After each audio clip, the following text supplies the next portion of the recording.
Assembly भाई seat पे जितनी मर्जी स्लिप वहां से भी भेज सकते हो आप। कमियां आम आदमी पार्टी की रही हो, जो कि कितनी भी कमियां रही हो, परंतु एक अच्छी बात आम आदमी पार्टी के नेताओं में ये जरूर है कि आखिरी में गलती मान लेते हैं। एक बार जोरदार ताली।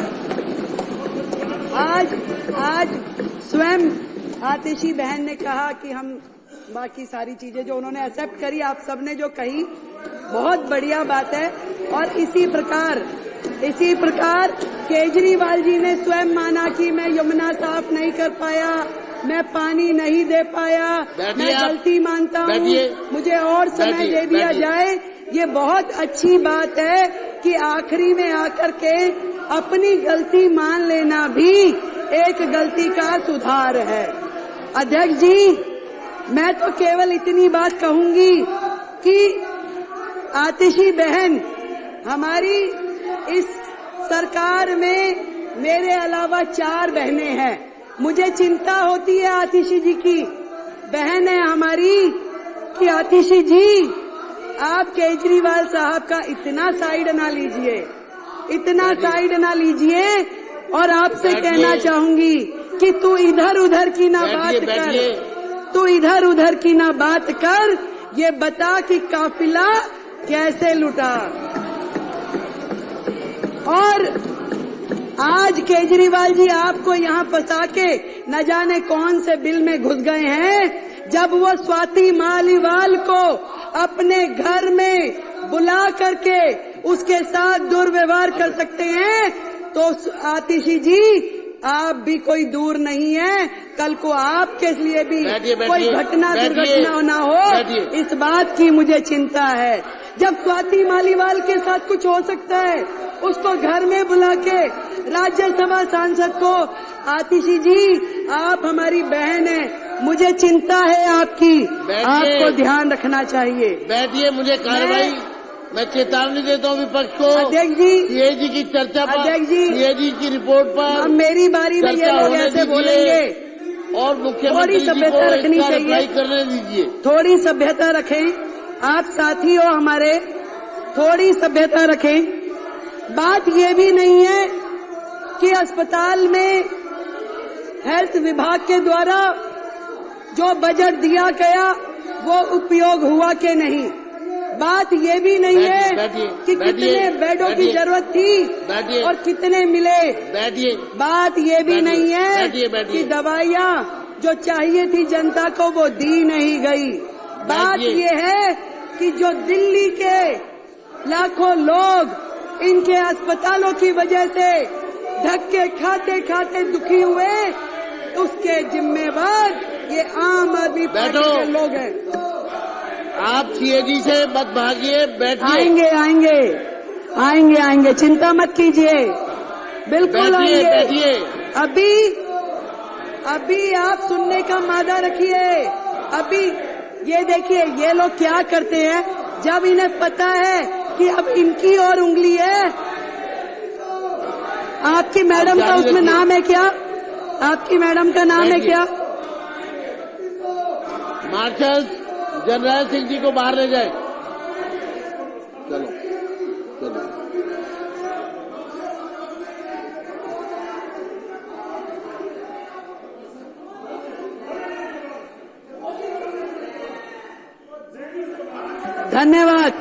धन्यवाद अध्यक्ष जी, धन्यवाद। इस तरीके से हाउस का समय बर्बाद करना असल में तो इनकी नीयत ही नहीं है। इन्हें मालूम है कि ये जो रिपोर्ट, अभी तो केवल मात्र 2 रिपोर्ट सदन पटल पे लाई गई हैं, तो इनके होश उड़ गए हैं। पूरे के पूरे अखबार, पूरा मीडिया, पूरे चैनल रोजाना सुबह से शाम तक इनके काले चिट्ठे खोलते हैं और ये सोच रहे हैं कि बाकी की 12 आ जाएगी तो इनका क्या हाल होगा, क्योंकि ये पूरी तरीके से सर तक भ्रष्टाचार में डूबे हुए हैं। केवल ध्यान डाइवर्ट करने के लिए अलग अलग प्रकार के मुद्दे लेकर के आते हैं। मैं आपको अध्यक्ष जी बताना चाह रही थी कि सिर्फ ये विषय नहीं है कि जो अस्पताल में बजट कम यूज हुआ, कोविड के समय बजट कम यूज हुआ, कम बिस्तरों का उपलब्ध कराए गए। बात यह है कि उस समय के दौरान जो लाखों लोगों ने तकलीफें सही, जो मरीजों के दिल पे गुजरी, जो पूरी तरीके से अस्त व्यवस्था देख करके डॉक्टरों के मन पे गुजर रही होगी, वहां के स्टाफ पे गुजर रही होगी, जो परिवार जानों के साथ घटनाएं घट रही होंगी, आज उसको सोचिए तो दिल दहल जाता है। शर्म आनी चाहिए उनके माननीय विधायक को कि जब अशोक गोयल जी कोविड की चर्चा कर रहे थे, परिवारजनों के मरने की बात कह रहे थे, शमशान घाट पे जगह नहीं मिल रही, ये बातें कह रहे थे, तो वो विधायक मुंह खोल के जो हंस रहे थे, शर्म आनी चाहिए। मैं आज इस सदन के माध्यम से ये पूरा का पूरा दिल्ली सरकार का स्वास्थ्य विभाग और दिल्ली सरकार के अस्पताल स्वयं बीमार हैं, खुद ही बीमार हैं, इसको इलाज की जरूरत है। पहले एक एक उनका डिपार्टमेंट, एक एक चीज, डॉक्टर बेबस है, पूरी व्यवस्था बेबस है। आपदा के पिछले ये 10 साल स्वास्थ्य के नाम पे केवल भ्रष्टाचार हुआ है अध्यक्ष जी, केवल भ्रष्टाचार। केवल वो मुद्दे नहीं है जो इस सीएजी की रिपोर्ट में है। बात यही खत्म हो जाती तो और बात थी, बात तो अभी शुरू हुई है, अभी तो इनके काले कारनामे खुलने शुरू हुए हैं। आज जब मैं अधिकारियों के साथ बैठी और मैंने उनसे पूछा कि बताइए भाई क्या है, तो मुझे ये समझ में आई कि मरीजों को नकली दवाइयां और नकली मरीजों को असली पेमेंट की गई उनके नाम पे असली पेमेंट की गई। और मोहल्ला क्लिनिक की तो जो हालत है, मोहल्ला क्लिनिक की तो ये हालत थी जहां मरीज भी नकली, जहां पे टेस्ट भी नकली, जहां दवाइयां भी नकली, परंतु एक चीज असली रही, पेमेंट असली हुई है, बाकी सब कुछ नकली। कितने मरीज आते हैं, अस्पताल बंद में भी पेमेंट हो जाती है, करोड़ों रुपए की मोहल्ला क्लिनिक के नाम पे पेमेंट हुई, परंतु उसकी कहीं से कहीं तक कोई भी अकाउंटेबिलिटी नहीं है। सफाई के नाम पे घोटाला, दवाई के नाम पे घोटाला, टेस्ट के नाम पे घोटाला, इलाज के नाम पे घोटाला, बेड के नाम पे घोटाला, भर्ती के नाम पे घोटाला। घोटालों की सरकार केजरीवाल। ना डॉक्टर, ना नर्स, ना पैरामेडिकल हमारा स्टाफ।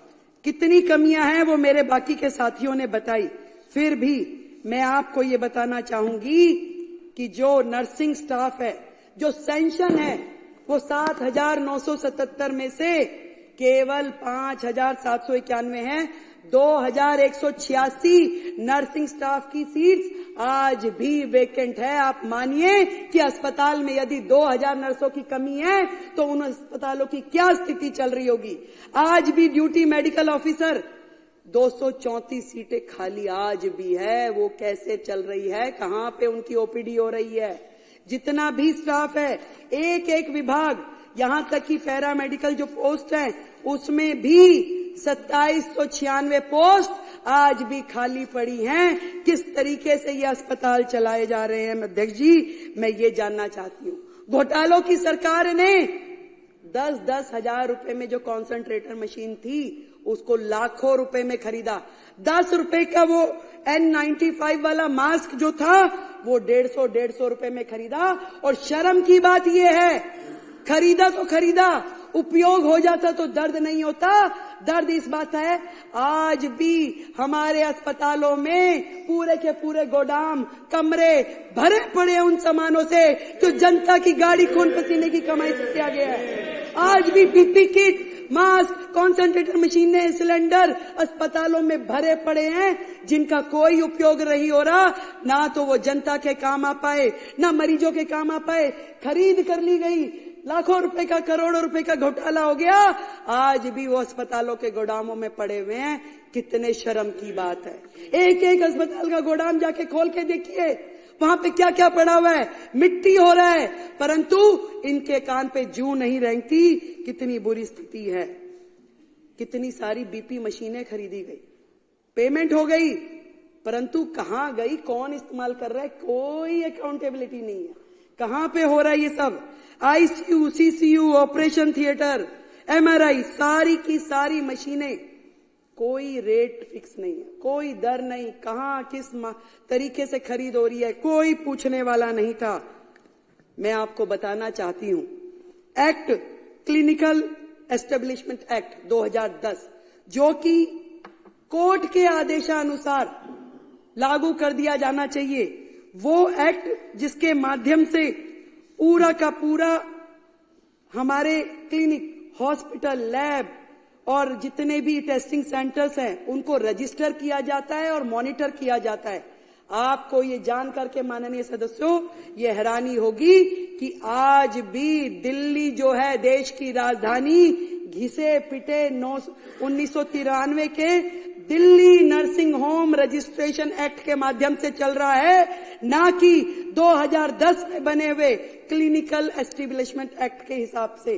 क्योंकि इस पूरे एक्ट के माध्यम से अगर चलते तो वहां पे बहुत सारी चीजों की जवाबदेही तय हो जाती, परंतु पुराने नियमों के अनुसार जब वो काम कर रहे तो उनको कोई मतलब ही नहीं, क्योंकि बहुत सारी चीजें उसमें कवर ही नहीं होती, जो मर्जी करें, कोई पूछने वाला नहीं है। जबकि माननीय हाईकोर्ट ने मई 2022 के में ये निर्देश दिया कि भाई आपको केवल CEA एक्ट के अनुसार काम करना है, परंतु इस सरकार ने उस एक्ट को लागू ही नहीं किया, उनके हेल्थ मिनिस्टर ने उसे लागू ही नहीं किया। और आज इस सदन के माध्यम से मैं बताना चाहती हूं कि हम अगले हाउस में सबसे पहले इस एक्ट को, जो क्लिनिकल एस्टेब्लिशमेंट एक्ट 2010 है, इसको लेके आएंगे और सारे आगे के निर्णय उसी एक्ट के माध्यम से लिए जाएंगे।